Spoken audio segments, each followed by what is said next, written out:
Welcome.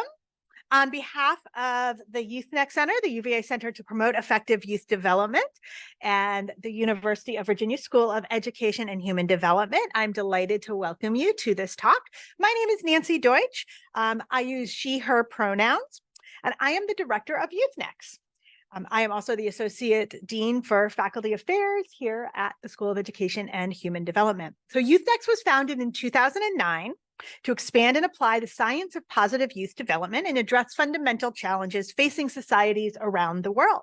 So through science and community partnerships, Youth-Nex enhances the strengths of children and adolescents and prevents developmental risk. Our vision is that our nation's youth, rich, often untapped resource, may flourish. So while we meet today in person and on a virtual platform, so there are people, we are live streaming this. Let's see if I can get rid of the setup professional audio settings. There we go. So we're meeting today both virtually and in person. We'd like to begin by acknowledging the Indigenous peoples of all lands that each of us are on today. We do this to reaffirm our commitment and our responsibility to improving relationships between nations and to improving our own understanding of local Indigenous peoples and their cultures. From coast to coast, we acknowledge the ancestral and unceded territory of all First Nations people who call this land home. On the UVA's website, you can also find additional information about the local Indigenous communities. In addition, UVA is housed within the University of Virginia, an institution that was built by and supported by enslaved peoples. We recognize the enslaved men, women, children, and their ancestors, and we commit to working to redress the inequities and the white supremacy that have been baked in and result from the history of our institution. So our talk today is co-sponsored by the VEST program, the Virginia Educational Sciences Training Grant, and it'll be approximately 90 minutes. If there are questions after 12:30 or any questions from the live stream, please email us at youth-nex@virginia.edu for additional responses remotely. So Dr. Bañales is going to be meeting with some graduate students after the talk. So we won't be able to go past 12:30. So our speaker today will be sharing some about her work on youth participatory action research, otherwise known as YPAR. And I wanted to share that this is wrapping up our 10-month YPAR series throughout 2023.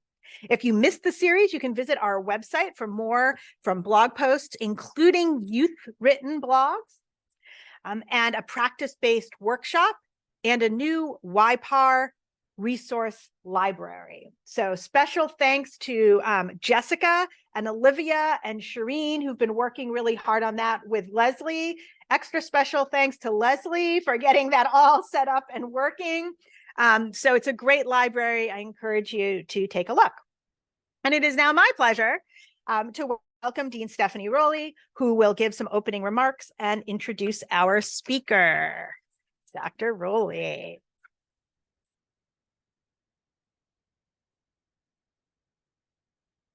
Good morning, everyone. Good morning. It's such a lovely day, and I'm super excited to be here. So I always say that Youth-Nex is such an important part of the reason that I'm here. So I've been a huge fan for a very long time. And so it's been really fun to be here as dean and to get to participate in Youth-Nex activities. Have to say this might be my favorite Youth-Nex activity. I'll say more about that later, but really excited to introduce to you Dr. Josefina Bañales. So Dr. Bañales is an assistant professor in the Community and Applied Developmental Psychology area at the University of Illinois, Chicago. She got a bachelor's degree in psychology from Illinois Wesleyan University and a PhD from the University of Michigan. Woo! Go Blue. Oh. Dr. Bañales infuses her personal experiences as a Mexican-American woman who is a first-generation high school, college, and doctoral student from the southwest side of Chicago with her community-engaged research with youth of color in schools and community organizations. As an undergraduate student, Dr. Bañales completed the Summer Research Opportunities Program at the University of Michigan. With the Cambiar Collective, her research examines how youth develop beliefs, feelings, and actions to challenge racism, that is, youth critical racial consciousness development. In collaboration with youth, schools, parents, and community organizations, she co-creates opportunities that facilitate youth's critical racial consciousness development. Dr. Bañales loves hot black coffee, singing, and walking at a very leisurely pace. So I have to say that the reason that this is my favorite Youth-Nex activity so far is because many of those activities Dr. Bañales did with me, both as an undergraduate student in the Summer Research Opportunity Program, and then as a doctoral student. So my heart is singing with joy this morning. And one of the funny things as I was thinking about introducing Josie was I went back to her application from the Summer Research Opportunity Program 10 years ago. Isn't that fun that we have this email? We have these records and documents. And so we shared a moment of just reminiscing about this past 10 years and where she's come from and what she's been able to do, which is really nothing short of amazing to me. And I'm like so incredibly proud of her and excited to hear this talk. So welcome to Dr. Josie Bañales.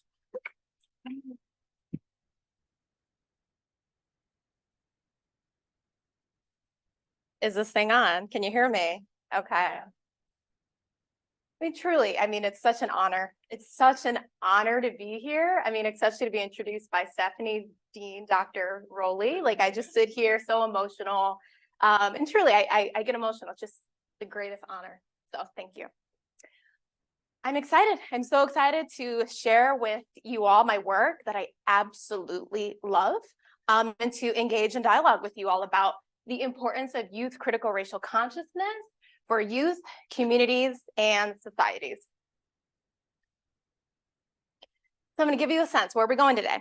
So first, I'm going to discuss the nature of white supremacy, make sure we're all on the same page there, and discuss how it remains a pressing societal issue. Then I'm going to highlight how youth development occurs in a context of white supremacy, so situated within this context. And then I'm going to introduce, this phenomenon, this concept called youth critical racial consciousness. I'm abbreviating it as CRC. So if you see that, that's what it means. And this is one antidote that young people can use to challenge white supremacy, just one. I'm also going to discuss how youth-led research or youth participatory action research, or YPAR, can be used as a tool to understand and facilitate youth critical racial consciousness.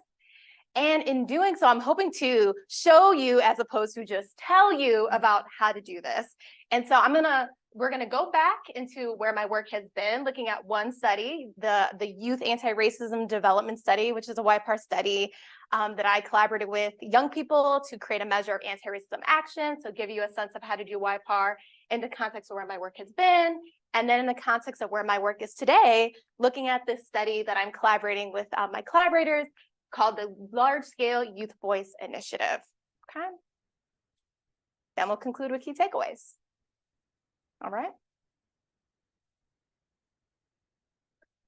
So what is white supremacy? Like I mentioned, I want us to just have a working conceptualization of how I am conceiving the system of oppression.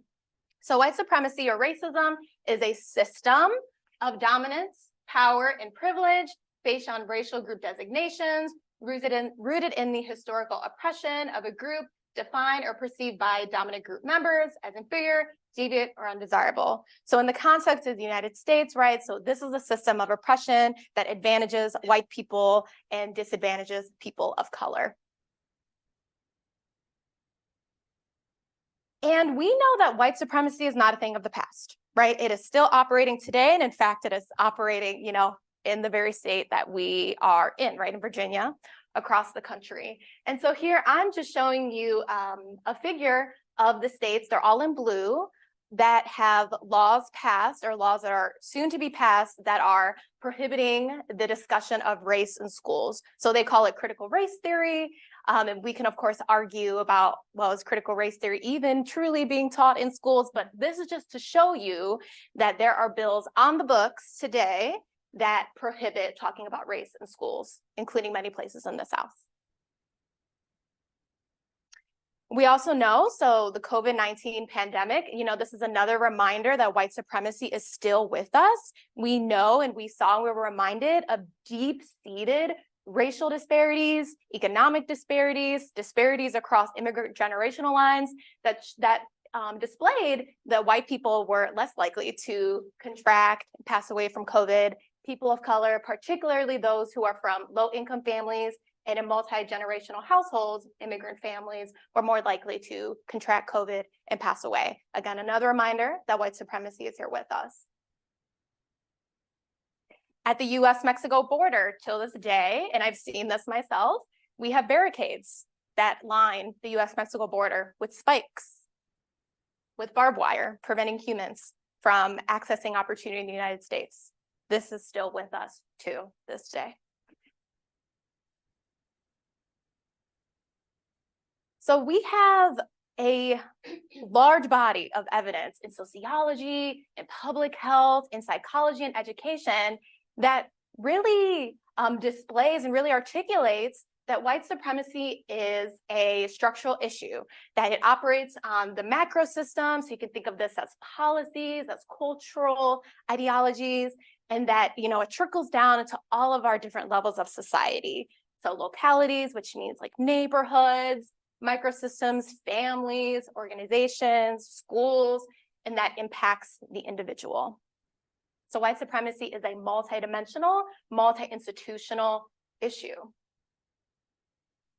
And in particular, we have developmental psychologists and developmentalists who have really identified and have really articulated for us, particularly the work from women of color, from Black women, from Latina women, who have identified that youth are developing within this context of white supremacy. So y'all may know, Dr. Margaret Beal Spencer's PVES model. You may know Dr. Cynthia Garcia-Cole and colleagues' integrative model of youth development. And here, I'm showing you an example, just a snapshot of the integrative model, Dr. Cynthia Garcia-Cole and colleagues' model, where they're really arguing that racism or white supremacy indirectly impacts youth development, okay? They mentioned that it indirectly impacts youth development. And they mentioned that the youth development outcomes that are prime in youth development that are impacted are things like how you see themselves as racialized beings, youth racial identity, youth biculturalism, so young people's ability to retain their heritage culture, to retain the language of their people. It impacts their academic achievement. So these are some outcomes that the model suggests that how young people are impacted by white supremacy, particularly minoritized youth of color. So what my work does is that it builds on these developmental models, the integrative model, the PVES model, to really suggest that, yes, white supremacy indirectly impacts youth, but it also directly impacts youth development. And what I mean by this is that youth are not just passive recipients of white supremacy. They don't just take it. They don't just internalize white supremacy. Young people have ideas about white supremacy. They negotiate white supremacy. They resist white supremacy. And so young people have the ability to identify white supremacy in their lives, critique it, and to challenge it. So said another way, what my work does, or what my work focuses on, is how youth develop a critical racial consciousness. So how they develop, or it's the process by which they develop beliefs, a sense of agency, and actions that challenge racism. This is the developmental process that my work is dedicated to focusing on. So let me give you a sense of some theory. So youth critical racial consciousness theory. So this phenomenon, this developmental competency of youth critical racial consciousness is believed or speculated to be a multidimensional phenomenon. So this essentially means that there are different components. There are belief components, feeling components, and then action components. So I'm gonna walk you through each one. Critical reflection of racism. This is young people's ability to identify racism in their environments and attribute the causes of inequities to structural phenomena. It's important. So this is not young people blaming individuals for their life circumstances. They just didn't try hard enough. Just pull yourself up by your bootstraps. It's not that. This is young people saying white supremacy exists and disparities, they can attribute the cause of disparities to policy, historical factors that are still operating today.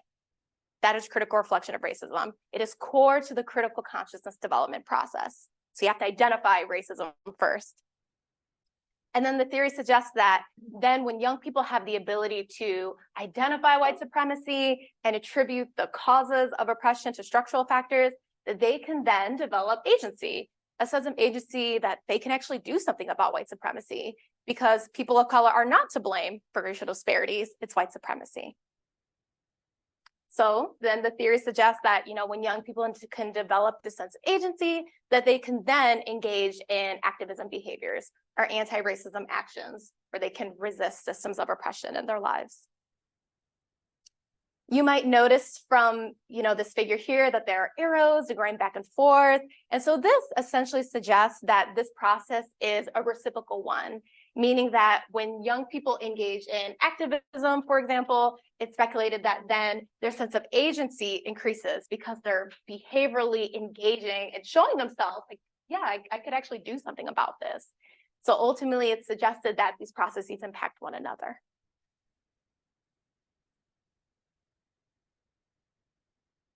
So this developmental process, because the outcome of critical racial conscious development is action, it is activism, it is believed then that young people's engagement in activism trickles out to benefit their communities because they're engaging in behaviors that advance community well-being, particularly for minoritized communities.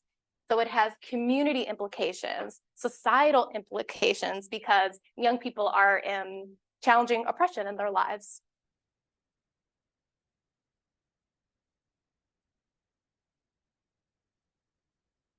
And so some of you all might be looking at this process. I think a lot of us here are youth development researchers, or we're interested in youth development. But sometimes, when I share my work with people, they're like, well, do young people really do that? Like, can young people really engage in activism? Do they really have the skills to develop a critical racial consciousness? And so I always like to show you all that young people are doing this. We have evidence of young people engaging in activism across the country. And so here from Circle, we just have statistics comparing 2 years, 2016 to 2018. And essentially, we're just seeing the rise of youth activism across different outcomes. So young people signing a petition, young people following candidates on social media, attending a march, young people are doing the work. Yeah, I got a question.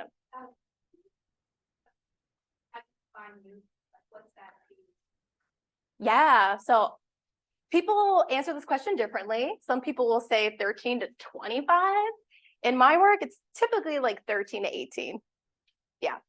Yeah, good question.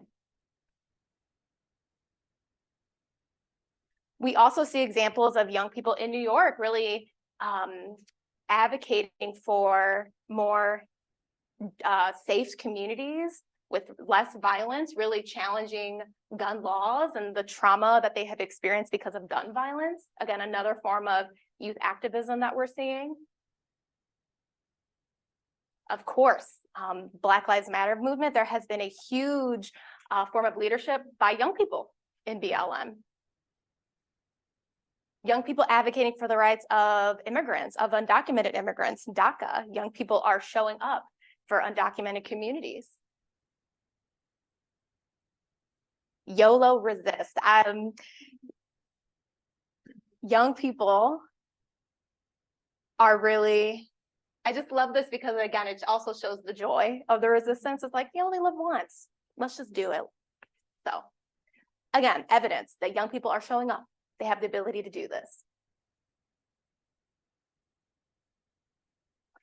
So then you might be questioning, okay, so what is it about adolescents? What is it about young people that is really supporting them to engage in these activism behaviors? So we know that adolescence is a really special time. It's a really special time in human development, particularly for young people to engage in a critical racial consciousness. So the period of adolescence is a time in which young people are really questioning their identities. They're asking themselves, who am I? Who will I become? They're starting to look forward, right? They're thinking about their future selves, their careers. What are they going to do after high school? Who do I want to be? What do I value? Do I value social justice? Do I value benefiting my family or advancing their lives, my community? What do I believe? What do I stand for? So young people are really asking core questions that support the development of youth critical racial consciousness.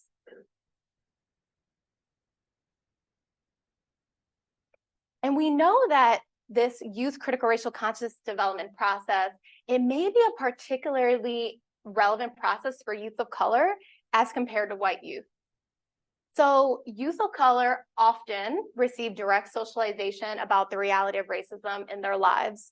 And so there's a whole body of research, it's called the parent ethnic racial socialization literature that talks about and really shows how families of color talk about race in their home in implicit ways and direct ways. And so from this body of research, we see that, families of color, although there are differences within this work, Black families often talking about race the most in their home based off of the literature we have right now. But just suggesting that young people are often talking about race and ethnicity and racism at home.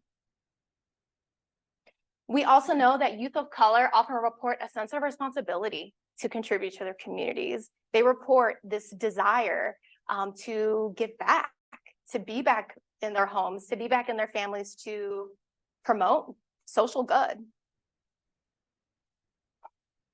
But I also want to be very explicit that even though youth critical racial consciousness might be a particularly relevant process for youth of color, what I'm not saying is that white youth cannot develop a critical racial consciousness, that this is not a process relevant for young white people. In fact, we see the opposite, that it is also relevant for white kids and young people, but young white people to develop a critical racial consciousness often require critical race socialization.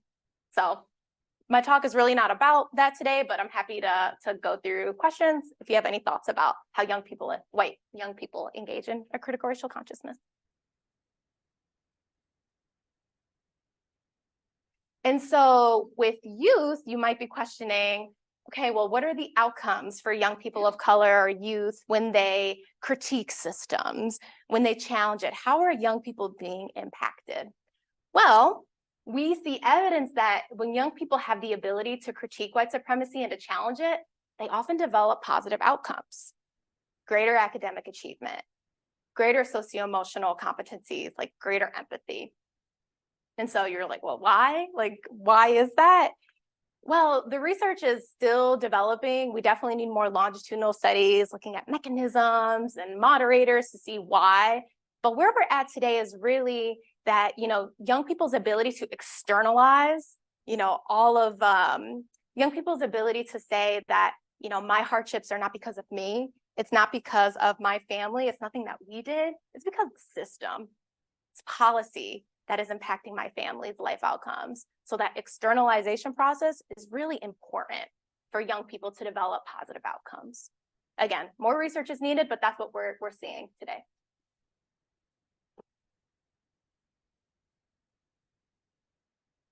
We know then that, okay, we're seeing evidence that youth who engage in a critical racial consciousness are likely to develop these positive outcomes. So, we might be eager to then ask, well, then how do we support it? How do we then facilitate this process? And we see that youth-led research is one way. It's a research and practice-based tool that can be used to support youth critical racial consciousness, but also to understand the process in and of itself. And so said another way, youth-led research is YPAR, Youth Participatory Action Research. So what is youth-led research? So youth-led research is an epistemological and methodological approach to research that challenges mainstream approaches to scientific inquiry. I'm gonna break it down. Okay, So epistemology, right? Like methodology. So you all can think about epistemology as the thing that is like your intuition, right? It's like when you think about research, you're like, of course you would do research like that. Of course we would approach communities in that way. So usually your answers to that question about how would you do this in research, or when you have that intuition, it's usually a signal to you that that's your epistemology speaking to you. That's your lens. It's your framework of how you view research. And so epistemological assumptions in research, I mean, there are a ton, but two I'm going to give you examples of today are, well, who's the expert, right? Who's the expert of youth's experiences? And your answer to this question provides some insight into your epistemology on youth development. Another epistemological assumption undergirding research is who creates research? Who enacts it? Who is a researcher? What does impact look like? Again, your answer to these questions is telling you something about your epistemology. And so mainstream approaches to research often situate adult researchers, parents as being the most valuable experts into youth's lives. Mainstream approaches would suggest this. And then who enacts and engages in research? Well, it's often adults with PhDs. And, given the representation of the academic workforce, it's mainly white men, right? So white men, adults, are the people who are researchers and who create it.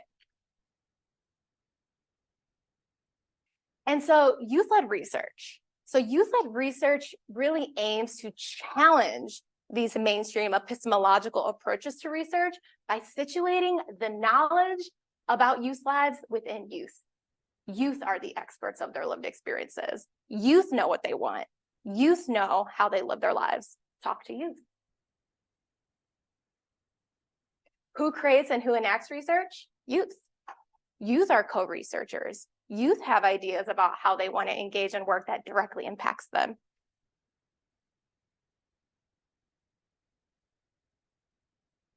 And so I just want to give you a understanding about how youth-led research could be enacted.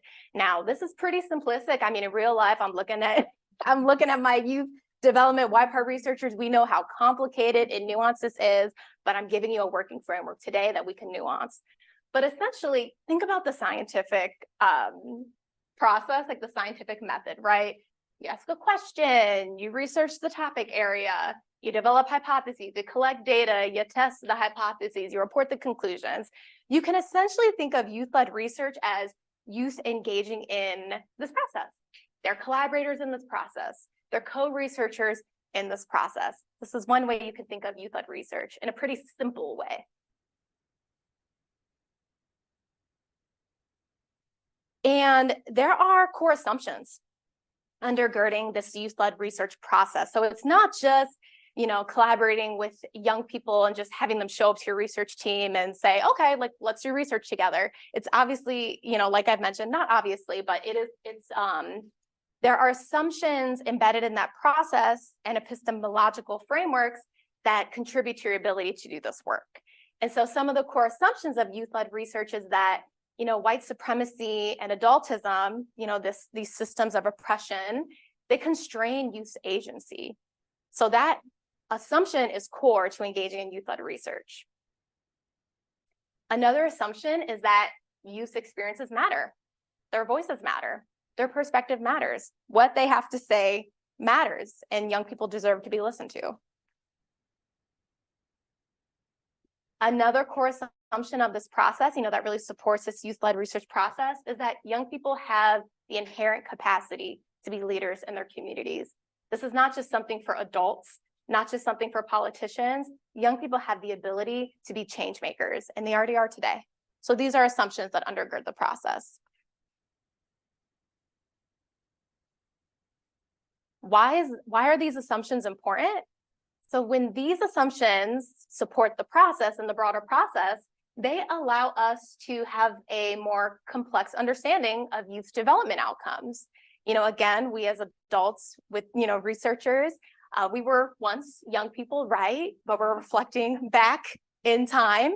So when you collaborate with young people, they have insight into what they're going through today. So it increases the likelihood that our developmental science is more valid and more relevant. It also increases the likelihood that then that more valid and relevant research serves as the bedrock for more culturally responsive programs that can serve young people.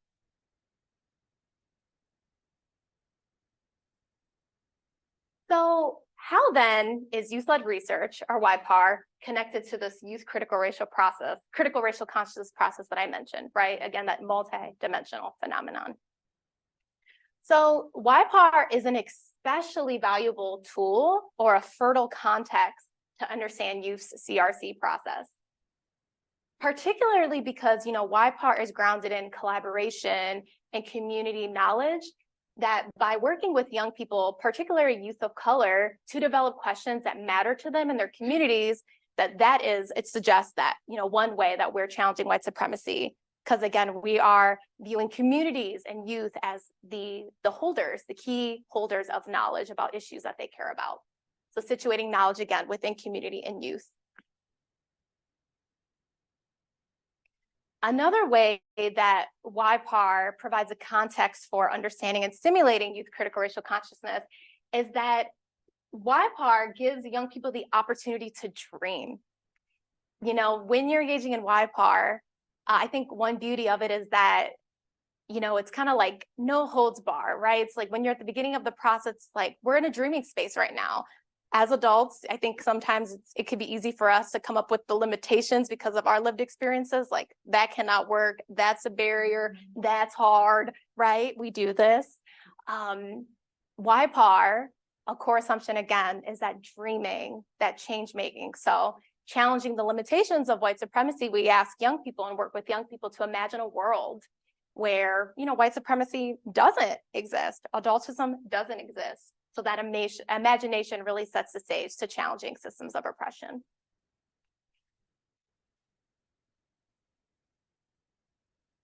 So you're like, how do I do it, right? Like, how do we actually do this work? So you might be excited. You're like, yeah, sign me up. I want to do YPAR. And you all are already, you have wonderful opportunities here today. You're already getting training and tools, from the Youth-Nex team, the YPAR Hub, your blog series. You're already doing fabulous work here at UVA. So really today, like I mentioned, is I'm building on what you're already doing. So I'm building on the training you're getting. And in doing so, I'm going to discuss 2 youth-led research studies that I collaborate on that aim to understand and facilitate youth critical racial conscious development. So trying to give you a sense of how to actually do this work based off of my work on youth critical racial consciousness development. Again, study 1, we're going to talk about the Youth Anti-Racism Action Measure development study, so where my work has been, and then study 2, Large-Scale Youth Voice Initiative, where my work is today. Okay. So the Youth Anti-Racism Action Measurement Study. So the study is published. So if anybody's interested in reading, the fine text and you have questions about the method and all of the nuances, definitely email me. I can send you the article. So, excuse me. So essentially, like high-level picture is that with the study, we were interested in co-developing a quantitative measure, a scale, with young people on how they challenge racism in their lives. So again, just a review, so critical action, activism, so that dimension of critical racial consciousness, that behavioral component. So again, this is young people's involvement in collective and individual actions that challenge injustice in their communities, so critical action. And in the literature, we think about critical action in a multidimensional way. So when young people engage in activism, we think about it through different lenses. So young people can engage in traditional social action. So this can be seen as voting in order to produce some sort of social justice change. They could also engage in non-traditional social action. So this is like involvement in protests, and then service, which would be like volunteering. So at the time, back in the day when we began this research, this was like the key core way that we were thinking of critical action. And again, at the time, the research has definitely changed a lot since we started the study in the like 2015, even longer before then, which I'll show you soon. But at the time, critical action was conceived of as like this broad behavioral construct. It was just young people engaging in activism, engaging in protests broadly. We weren't quite sure how young people were engaging in protests, for example, in service of challenging racism. The theories, the measures were pretty broad. Another gap or consideration that we saw in the literature at the time was that young people's opportunity shapes how they show up and where they show up. So the measures at the time were really young people like leaving their homes, going out into the streets, engaging in activism. But of course, not all young people have the opportunity or access to engage in in-person protests. Young people with disabilities, for example, young people who are undocumented. It is a great risk for undocumented youth to be out in the streets, interacting with police, for example, because they can get deported. So at the time, the measures really weren't considering young people's access to opportunities in the types of actions they engage in. And adults were defining and creating critical action measures. So it was, again, through our lens of how young people could show up, as opposed to young people saying like, no, this is actually what I do. So in order to address the gaps in the critical consciousness literature, specifically looking at that behavioral form of critical consciousness, right, that critical action outcome, we collaborated with youth using a youth-led participatory approach. In this case, it was participatory evaluation, which I'll talk about more in a moment, to create a measure of youth anti-racism action. So our key motivating question was, how are young people actually showing up in their lives to challenge racism? And like I mentioned, this work it was a measurement development study as well as a YPAR study. They were embedded. So we did the whole EFA thing, the CFA thing, the psychometrics to explore the measure, to confirm it, to show that it's psychometric rigor. And it's a scale now that's used. I'm happy to share it. It's psychometrically valid. We're not talking about that today, but I just want to let you know that this is out in the world. Okay, so the actual YPAR work that led to the scale development. So this work began in 2007. So we had a youth evaluation team. So this team developed in the context of an intergroup dialogue program at the University of Michigan. It was housed in a Midwestern metropolitan city that serviced 16 organizations across that metropolitan city. And this dialogue program really aimed to bring racially and ethnically diverse youth, so white youth, youth of color, together to talk about race in authentic and real ways and to challenge racism in their lives. So this is the context at the study that this measure was developed. Okay. And so it was really young people that really challenged us around the intention and efficacy of this program. They were questioning and they asked us, okay, you have this program, this dialogue program that's supposed to promote our activism. How do you know that it's actually doing that in the long term? And they really challenged us because we weren't measuring it in terms of quantitative data or qualitative data. So because of their critical questioning about, was this program doing what you're saying it's supposed to do, that led to collection of data, qualitative data around asking young people, how do you, before the program and after the program, challenge racism in your lives? And so that also resulted in young people on the evaluation team. So it was 3 high school students and 2 university staff. It was really these young people who are really advocating for a measure to be developed for this program for evaluation purposes. It led to the development of an internal measure that was used to evaluate the program.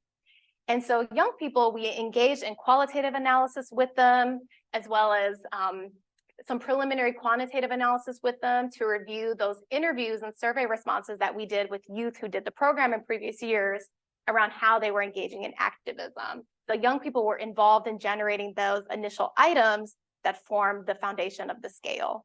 So it was, we reviewed surveys and then the interviews, pre and post data. And young people's involvement in engaging in data analysis resulted in this 22-item measure called the Anti-Racism Social Action Scale, or the ARSA, scaled no or yes, 0, 1. And from 2007 and through 2011, this scale, that the young people were involved in co-generating based off of the data that we had collected with them, it was used for internal evaluation purposes. So young people who participated in the program, they took the measure, they completed it before they participated in the dialogue, and then they also took it after the dialogue. And so I keep emphasizing internal purposes evaluation because young people at the time really were not interested in this being a published measure for academics and the research community. It was very much internally housed. But the more we kept on sharing the survey, like in local communities or in their schools, so many people were interested in this measure, particularly because it focused on challenging racism. Again, the measures at the time were broad. They weren't talking about racism and how young people challenged it. So, and I'm happy to talk about, again, tensions and considerations around what young people want for a measure and how we consider that in the context of research. Lots to say, but ultimately, we decided to do the EFA study, the CFA study, recruited more youth to validate this measure. So it is now used in research. 2015 to 16. You see, this is a very long process, years of work, right? So this is just something I want to emphasize. So I came in to the work during this time. All right, so I'm going to give you a sense of the items that the young people created. So the Youth Anti-Racism Social Action Scale.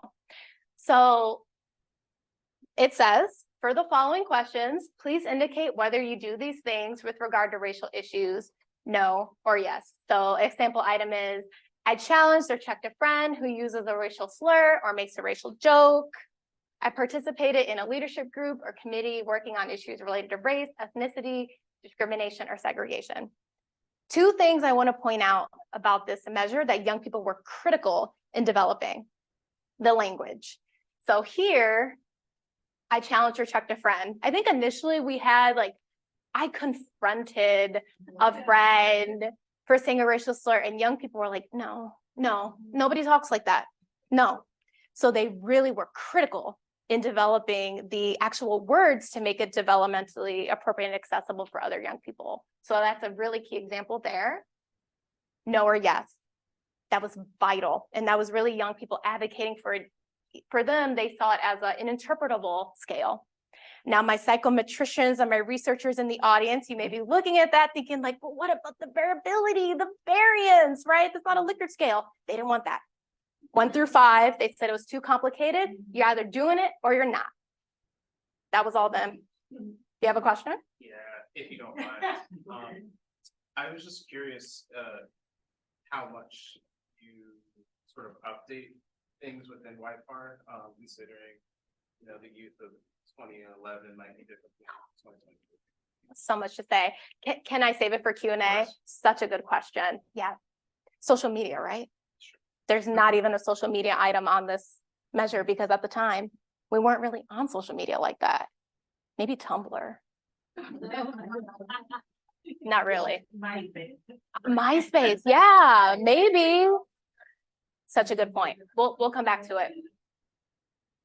So those were sample items, but it's a multidimensional measure, and this was all determined the results of that psychometric study. So we found because of the basis of the young people's interviews and the work and their development of the initial items, the final scale resulted in 18 items. And so it was a multidimensional measure of young people challenging racism on different levels of society. So this measure suggested that young people engage in interpersonal action. So this is challenging racism within their immediate social spheres. So that's like checking the friend, checking the family member, the adults for saying racial slurs, things in the moment. And we thought of these interpersonal actions as like more reactive because again, it's in the moment, happening right around the young person. Another dimension that resulted from this youth development scale was communal action.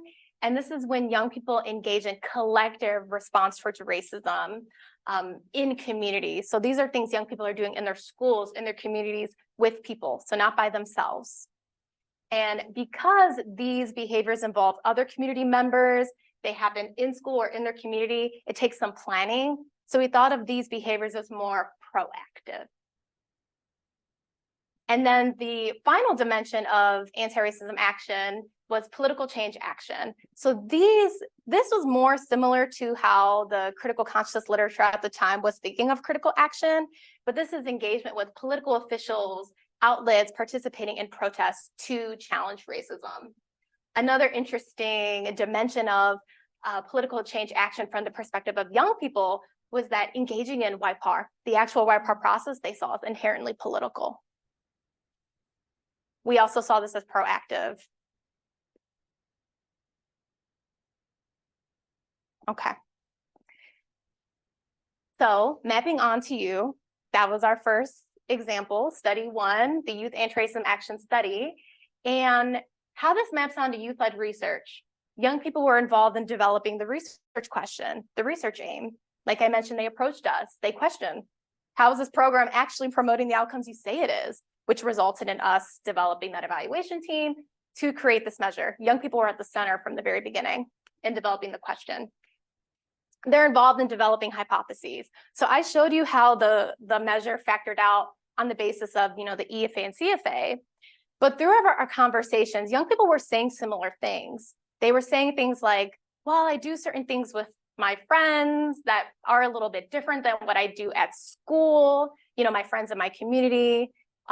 They were saying things, I approach people differently if I was like on the bus or if I was with, by myself than when I was with other people. So we were also getting a sense of that anti-racism action was a multidimensional phenomenon based off of what young people were already saying when we were collecting the data and analyzing it. And then, of course, they were involved in the data analysis process. They coded qualitative data. They helped conduct some of the interviews. These were the key ways, 3 key ways that they're involved in the research process.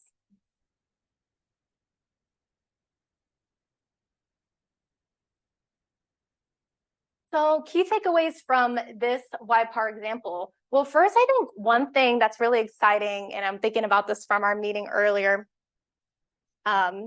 is that, this engaging in youth-led research also provided insight into critical consciousness in and of itself. From young people having a seat at the table to explore ways that young people challenge racism, we learned that youth critical action around racism, is multidimensional.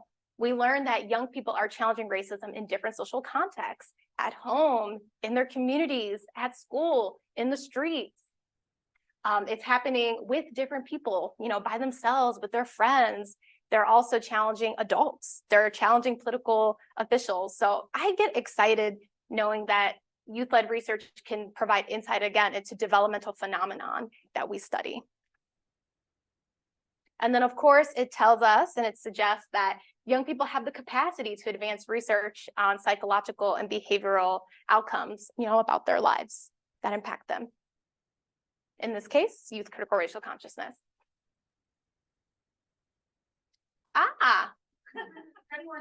Study 1 to study 2. Okay. So now we're going to talk about the large-scale youth voice initiative, another youth-led study, another YPAR study that centered youth voices in the development of research and program development that impacts their lives.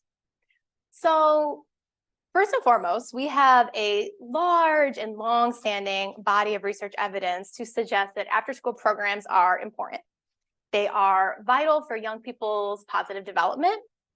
However, the majority of after-school programs have really been developed by adults. And the research on after-school programs, again, have been initiated, led by adults. So youth voice in this research about after-school programs and the development of programs have been lacking youth voice. So that leads us to our study here, this large-scale youth voice initiative. So one foundation, in order to challenge that gap in the field of after-school development, an organization or a foundation, they contributed over $1 million to create an initiative that allowed multiple youth development stakeholders to flip the script in after-school development. And multiple youth development stakeholders, this included youth, this included after-school organizations, this included the foundation itself, grant makers, to essentially create an initiative that centered youth voices in the development of after-school programs. And the key motivating question for this initiative was, what visions do youth have in developing after-school programs that aim to serve them? I also didn't mention that there was an evaluation team a part of this initiative, and this is where I was a part of. I was a part of the research evaluation of this large-scale, massive initiative. And this initiative, what made it especially exciting for me was that it was an initiative that provided context for young people to express their critical racial consciousness. I'm going to try to move this. Okay. All right. So this large-scale initiative, so it was big. I mean, $1 million. I mean, at least where I'm at in my career is pretty big. Pretty big. It began in 2020. Important detail, right? 2020.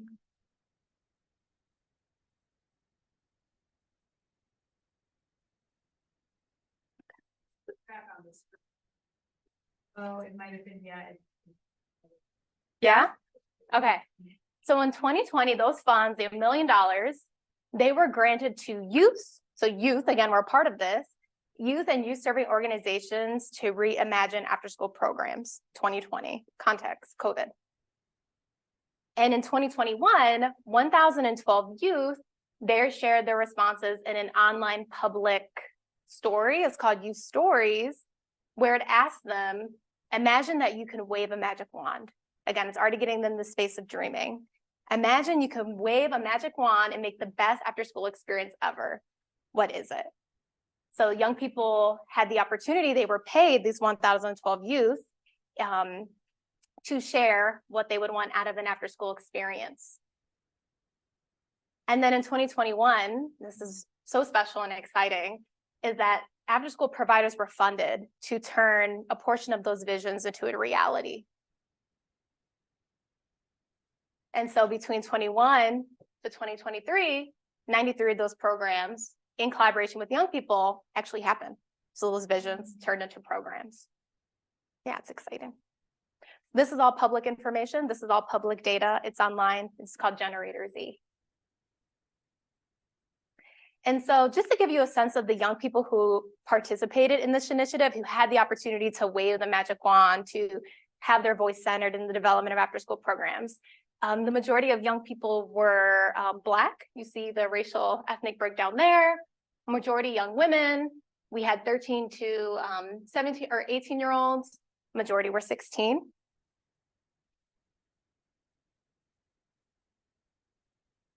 And for our focus, I was on the research evaluation team.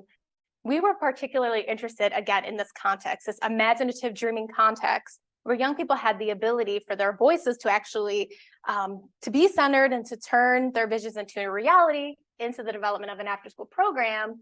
We were interested in how was young people's critical racial consciousness expressed in their stories? Were young people reflecting on racial justice? Did young people want after-school programs that centered their community's needs, that centered activism, that promoted community well-being? We wanted to know. Particularly, again, focusing on youth of color. And so, with the stories from youth of color, we focused on this question. And we used a grounded theory approach, really centering the voices of young people to understand their words, their perspectives on how they're envisioning after school. So this is just a schematic of grounded theory. And essentially, what we did was develop codes, which turned into concepts, which turned to the themes on different ways that young people's critical racial consciousness might have been expressed in their stories. Happy to share more about the details of analysis later on. Okay. So what did we find? Young people's expression of critical racial consciousness. So here, I'm going to play an audio of you all, for you all, from one of our young people. Lewin is his name, and he's 17. He's from Southeast Michigan. And he talked about wanting to develop a program that really focused on the needs of queer and gay and trans youth of color. And so we would be remiss to have a presentation on youth voice with actually centering youth voice. And so let's hear from Lewin himself.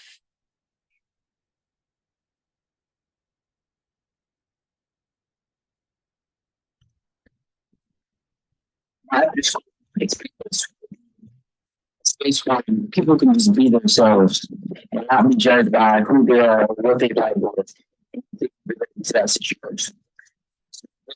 Teens could do all types of things such as cooking, which is different cultures. Talk to people that's going through the same thing as them, such as coming out or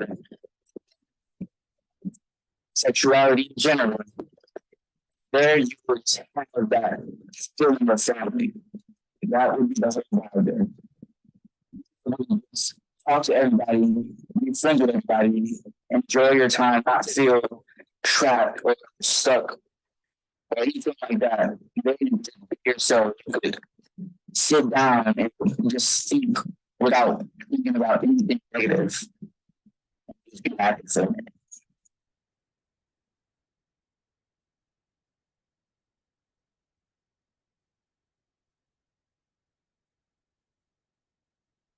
Powerful, right?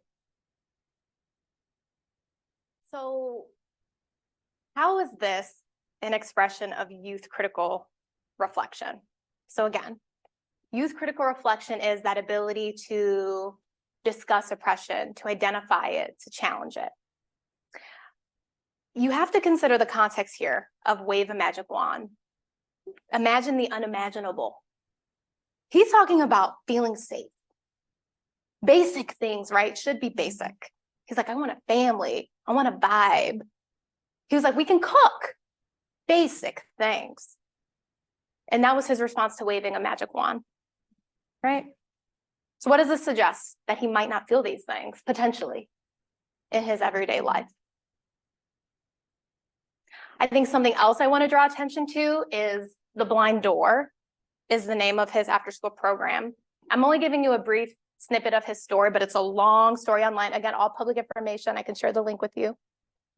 But he talks about being more than his identity.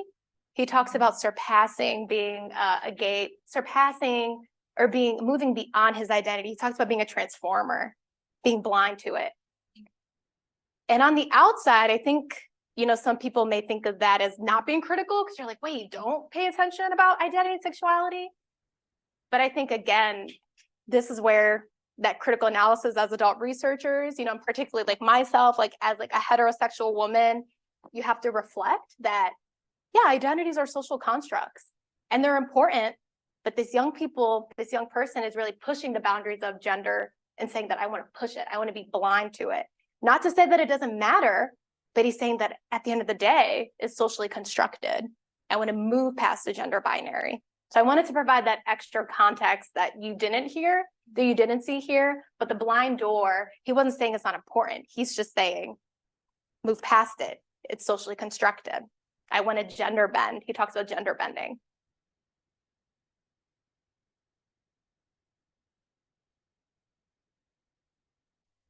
So another expression of critical reflection and anti-racism action, again, that critical action component that was expressing young people's stories was this youth-driven Justice in Southwest Detroit initiative.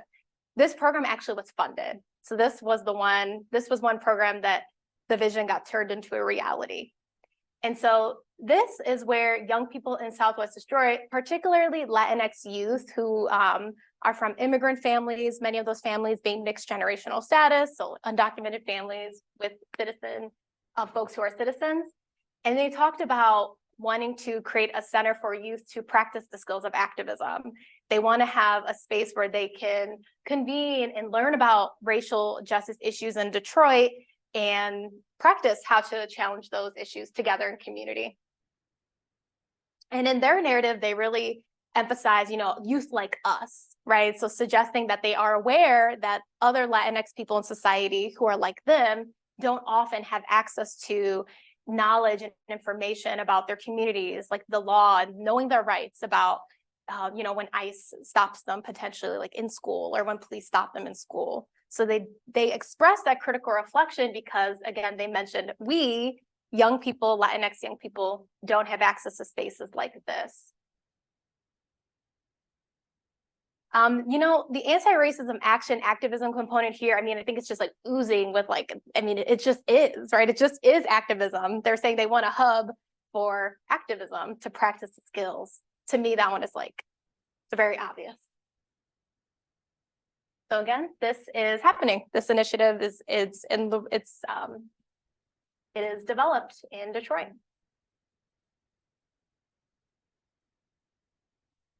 And so another example of how a young person expressed a critical reflection of racism and anti-racism action was from Alexa A. And Alexa A, she talks about building an activist group. And so I have her quotes here. I'm just going to read them to you all. But she says, I've envisioned a future where I begin an activist group, again, very clear, talking about the desire for social justice and to practice those skills, where we speak on a variety of social issues. I hope to create a group where we educate and spread awareness. This group can be a safe space for a safe place for people. This is a great place to hear voices that have been silenced for generations. Not only can all members educate ourselves, but we can develop new friendships. Although our group meetings would be so much more enjoyable in person, this is my favorite part. She says, we understand the seriousness of COVID-19 and will take all precautions needed. COVID precautions are a part of our activism. And so here, I'm highlighting how she's expressing her critical reflection of racism. She wants a social justice group to educate about social issues. She's acknowledging that societal issues, oppression exists, and she wants other young people to have access to learning about these issues. She wants a space. It was in the context of a book club. That's why you saw the pictures of the books. But she wants to engage in activism by coming together. The convening of the group in and of itself, she saw it as activism because young people are coming together to read about social injustice.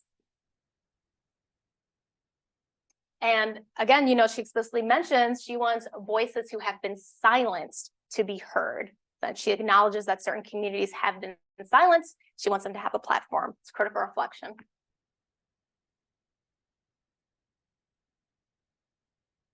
Okay.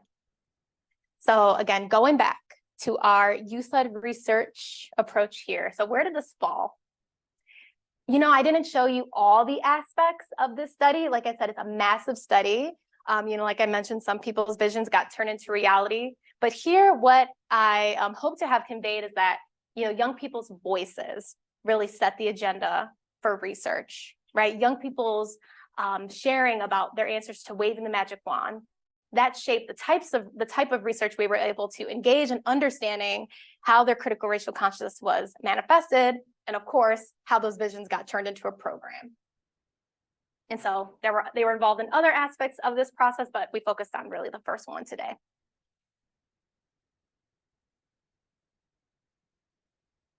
Okay.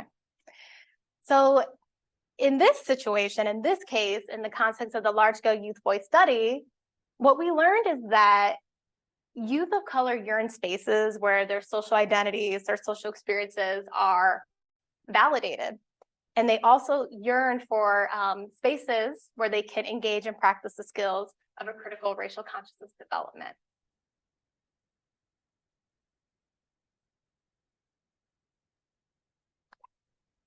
So transitioning into just overall conclusions from talking about youth critical racial consciousness, study 1, study 2.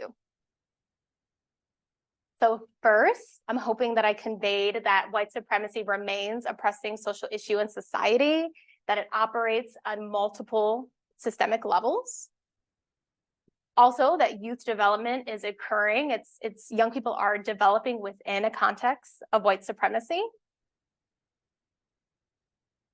that young people's development of a critical racial consciousness, or CRC, is one antidote that young people can engage to challenge white supremacy in their lives, by critiquing racism, by challenging it through their actions. And that youth-led research, or youth participatory action research, is one tool that can be used to not only facilitate youth critical racial consciousness, but also as a context to understand how they're developing that critical awareness of racism and challenging it. And, by providing young people opportunities to share their dreams and their visions for society, there's an increased opportunity for young people's critical racial consciousness to develop and to be expressed. Because again, YPAR is about dreaming. It's about imagination. It's about not being confined to the way research is typically done, so which provides a context for that critical racial consciousness to be expressed. And communities and societies, ultimately, we benefit from this work. We benefit from the dreaming space of YPAR because it allows us to have creative solutions for young people to come up with creative solutions on how pressing and deeply entrenched social issues that we adults to this day struggle with, imagining how to challenge. Young people have ideas on how we can address pressing social issues like white supremacy. Thank you all. I welcome you all. I understand this is not the Bird app anymore. I know it's X, but it's one way to stay in touch. Feel free to email me if you want to follow up about any of these studies, and of course, happy to engage right now. Thank you. Question. Yeah, forgot we're right here, right? Oh, right. Oh, it was, yeah, so I obviously, it's not obvious. I love everything that is this. And I kind of am inspired to try to incorporate any of it into my work, but it seems so effortful and time consuming. And so a lot of grace to you for doing this.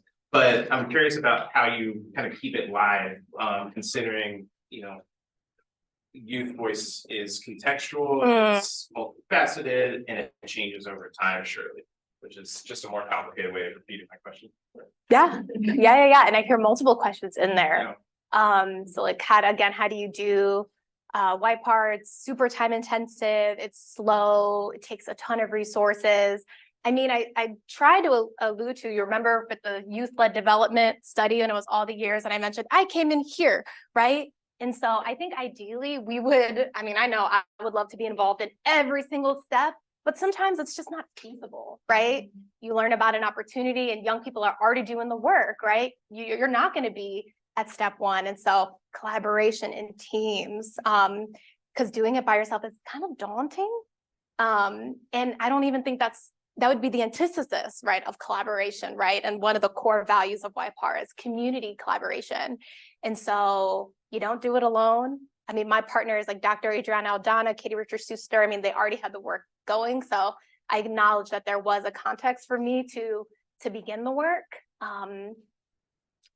Do other folks resonate with that, like teams and collaboration with YPAR? Yeah, I'm seeing some heads. Yeah, it's tough. The developmental piece, though, too, is critical, right? So like 2020, like I mentioned, the youth-led initiative around program development happened in the context of COVID. So a lot of young people were talking about safety there. They're like, I want to be safe. Community was a huge theme. Family, I want to be with my people. And again, like I mentioned, arguably maybe young people of color would have already said those things, because oftentimes, like in our communities, there is a value of community, but possibly even more so because, we weren't with our people. We were behind screens. And so maybe that emphasis on community was like even more prevalent in the context of that particular youth development YPAR study, maybe. But yeah, no, context is huge. Do you feel like researchers should be updating their skills more frequently? It's tricky, right? Like it's tricky because, with research and, if you're interested in like questions about change over time and you're like a developmentalist, you need to keep things consistent over time. So it's tricky.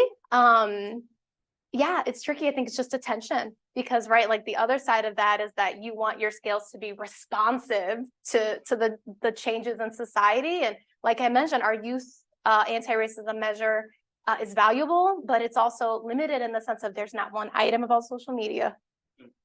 It didn't come up back then. And so I bet that if we replicated the study again and we did focus groups with young people, what do you think about this measure? I bet that they will take it down because the social media is not on there. Yeah, so I think we should update it, but there's some tensions. There's some tensions. Stephanie, then a person here, and then Shannon. Yeah. Okay, so I have this question that I've been sort of thinking about for a couple years. Ooh. It's kind of far out, I'll warn you.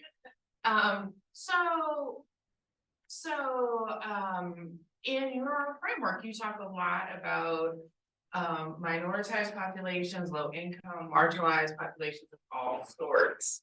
And the framework, the sort of socio-political development framework,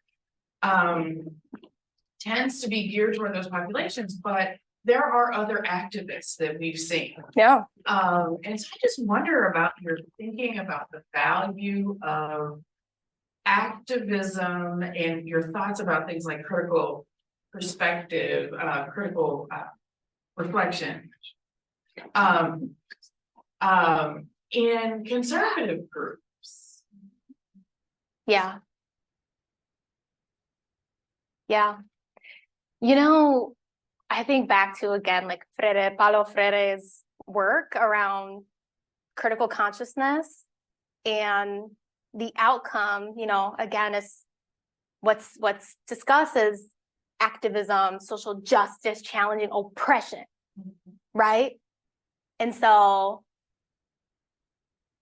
who's benefiting in society, right? I mean, higher income folks, right? Heterosexual people, right? Who has the advantages? Like we have metrics to show. And so like that would suggest with critical action is that when you're challenging those, you know, systems of oppression, you're engaging in activism. So with the conservative groups, no, you're right. It's tricky because. And some very much feel like they're challenging oppression. Yeah, right. Because yes. Yeah, I didn't have an answer. It's just Yeah. something that Yeah. I've really been thinking about. Yeah. To them, right? To them. Yeah. So My rights are that's being right. taken, right? You're making my child learn about race in school. That's an injustice. Yeah. I mean, I have my own personal answer to that. Yeah. No, you're right. It's yeah. I mean, again, I always go back to like my North Star. Typically, again, I go back to Freire and Gloria Anzaldúa and like Audre Lorde and social justice. And I understand, like, for them, social injustice to them, they're facing injustice, but like, what are the disparities in society, right? We have so much data on that. Are you challenging that? Or are you trying to maintain the status quo? Yeah. I was just curious, so you mentioned that with the youth, the commonality is they all want, or most minority groups want safe spaces. And so once we know this, what's the course of action in terms of funding and making that a reality? And so we can have all the ideas, obviously, and that's great, and there's plenty of great ideas given, but how do we make that natural into reality? Yeah. Yeah, that's a good question, right? Young people, they're saying, we want this, but how do we actually do it? I mean, I think that's the exciting thing about you joining the space today is that you have a sea of people who are doing the work. And with this large scale youth voice study, the point was for some of those visions to get turned into programs. And so, I mean, I think it would be, you know, collaborating with young people to co-develop those programs, right? To ensure that their perspectives on like, what does a safe space actually look like, right? Like, you know, we say that term, but can we actually guarantee safety, right? In context that, you know, the foundation is oppression. And so having young people co-develop and to define, well, for us, safety means this, okay? These activities can promote that type of safety, I think is one way to do it. Money, I mean, money matters, right? Young people need to be funded. They were funded in that large scale youth voice study. The entire step of the way, the few 93 youth whose visions got turned into a program, but money matters for them to feel valued, and people need money, right? Because participating in creating those programs, they could be working elsewhere. So you have to fund their time. You have a follow-up? Like real quick, Yeah. Where are you getting most of your funding from? It's like which companies are, I don't know if you can say this necessarily, but who is funding these endeavors mostly, or not necessarily the research itself, Yeah. like making these community safe spaces and all that kind of stuff. Where's the money coming from to that degree? It's a great question. I mean, honestly, like I have a grant under review right now at Spencer fund me. It's hard. Honestly, it's been kind of hard, you know, to get funding for this work. It's there. It's definitely there. Local foundations like within cities. So Chicago, we have the Chicago Community Trust. That's like somebody I'm eyeing because they fund research that's local. So you could do local agencies and foundations, institutions like UVA, I'm sure has funds and grants. But I look for agencies that use my keywords, right? Youth, voice, perspective, social justice, people who are speaking my research values and my perspective to ensure that fit. But no, it has been kind of tough though, you know, finding funds. Yeah, do you have a? So just a really quick thought on that, just there is a lot more interest right now in youth voice across and the youth development programming world has actually tended to, I think, it's been a little ahead of the game in terms of maybe some other fields and so there's some benefit to that. But even right now, even the Department of Justice, like the current head of OJJDP, like is all about youth voice. But now I'm So still they're- learning too. That's good. Right. That's good. So sometimes it pops up in surprising places sometimes. Good point. Really good point. Channing. Hi, Dr. Bañales. Hi, Dr. Matthews. So always love engaging your work, and one of the things that I was thinking about as you were presenting is that, you know, some of the work you have done and some of our colleagues have talked about how youth holds both individual and structural attribution for racism. Yeah. Right? But when we think about something like critical racial consciousness, critical reflection, the idea is that you're making structural attribution. Yeah. Right? So how do you, in this work of YPAR, support both the fact that developmentally some students are thinking individually versus structurally, and like is there space to hold both of those in pushing you to think to develop a critical racial consciousness? Yeah. Yeah. And I'm going to answer this question from the perspective of like being a Thea, auntie, caregiver, as well as a youth critical consciousness researcher, as well as like a teacher, in the sense of like you hold space for both and it's a long game. I think sometimes, and I feel this tension, especially like with the kids, is like they say something, I'm like, oh, what did you just say?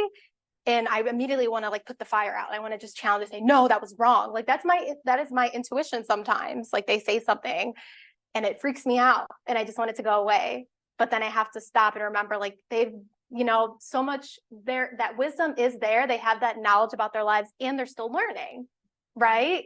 And so giving them that space to, you know, it's that balance between challenge as also like, this is where you are right now. I don't have to change you. But, you know, over time with our relationship development and exposing you to more resources and you just, you know, young people learning themselves in lives, like all the learning doesn't have to come from me, and kind of trusting over time as well that they're going to form, you know, nuanced perspectives. I think it's true. I try not to come to a place like I'm trying to change you, because that brings like a different type of energy. And sometimes young people will like, of course, have internalized biases and stereotypes. And I want to put out the fire, but it's the long game. Yeah. Yeah, we'll go over here. Yes. First of all, I'm buzzing. Yeah, where? What's that? I'm here from Oh, cool. I went to Lincoln Park High School.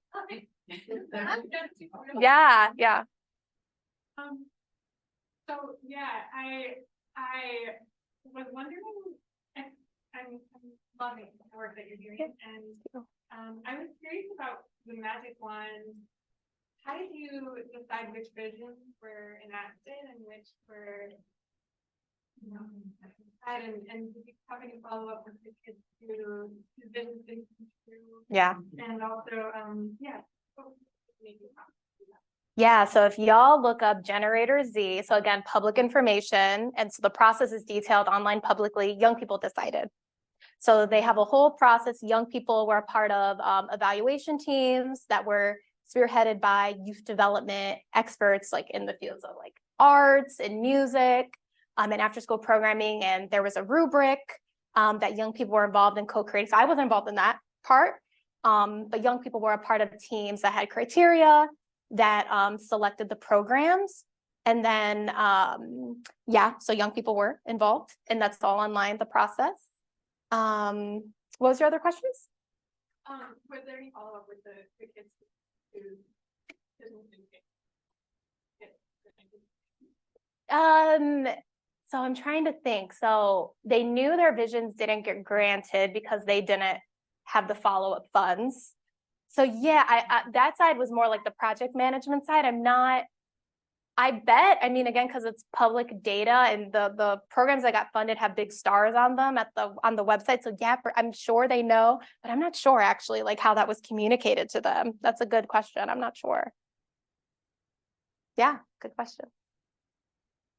I think we'll do 1 and 2. I was thinking about the program aspect too, and wondering if and I should somewhat online, but were the programs that came into being, were they part of, were they in a container? Like, was it like they're sort of like a boys and girls club, and so these are like they're already staff, or versus like something that's just created out of like, oh, we have to put the whole infrastructure together for that. Yeah, so we're actually right now focusing on that, like analyzing the data of which organizations, because this was all in partnership with youth serving organizations. So it wasn't just a young, like, so that youth driven center, social justice center, was in collaboration with a youth organization already doing youth justice work. So all the organizations already had a foundation. So it wasn't that like some who were, you know, just strictly youth driven. Like it was, they had a history of having programs, but we're looking at the data now to see like where there are differences and like barriers or struggles that they had. So I think something that's coming to mind is that youth voice.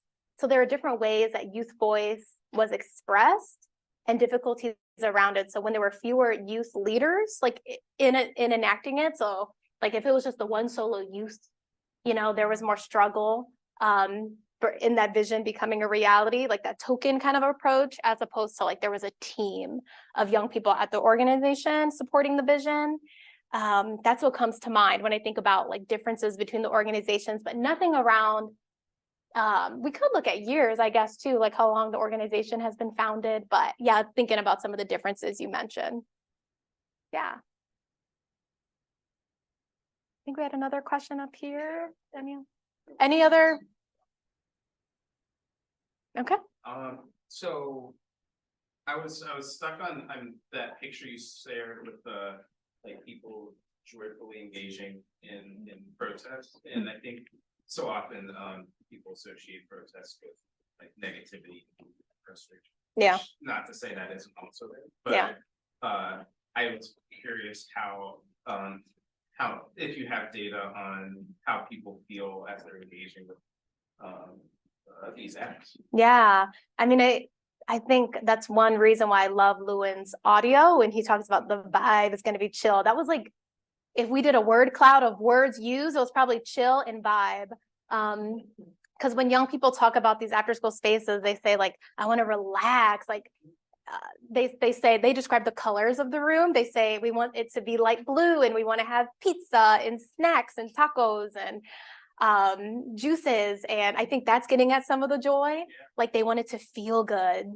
And in talking about community, they're describing, how they want to feel, what they see, who's there, what the music's going to sound like. So I think that gets at some of the joy. Yeah, and the reason I'm thinking so much about that is because I think that can actually almost be a weapon against some of the oppression as well. Yeah. Because I think so much of sort of the supremacist discourse is about how negative all of this is, and I don't think they're thinking about what the alternative is. It's the fact is the systems and all these different forms of oppression exist and people will push back against that oppression in some way. Yeah. And what you're highlighting is that actually this way is critical. It develops these young people and it's actually pretty joyful, you know, and I think that narrative could be a really good counter to, you know, whatever people are saying. Yeah. It's the harm of it. Yeah, joy is resistance, right? Yeah. Anyway, just Yeah, no, that's important. Any other questions or thoughts? Perfect. Yeah, okay. I'm not looking up a phone. Thank you to those folks online. And yeah, really appreciate it. Keep a lookout for more Youth-Nex activities and you can take a look at the YPAR resource library if you're interested. And thank you so much, Dr. Bañales. Thank And you. if you are staying for the grad student conversation, hang out and if